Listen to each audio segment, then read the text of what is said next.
我手上攞住呢個呢，就係龍頸針最近嘅滅蚊法寶，佢係咩嚟嘅？又係點樣整嘅呢？我哋一齊嚟學習一下。呢個原藥法咧，主要係針對住下水道靜水同埋長期積水嘅地方，呢啲地方嘅蚊蟲咧就係特別容易滋生嘅。所以我哋呢個原藥法咧，主要係殺滅蚊嘅蟲卵，防止呢個異處蚊嘅產生。徐院長啊，想問一下，我哋呢個原藥滅蚊法嘅藥包係點樣製作成嘅咧？首先我哋攞一個口罩，就係呢一個藥咧就係叫雙硫磷嘅，使用嘅藥效就一般咧就係5克每平方就足夠咗嘅，就咁樣放落去就5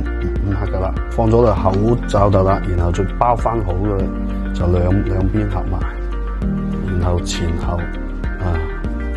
盡量主要就冇俾啲藥滲出嚟咯，然後就係捆綁住佢咯，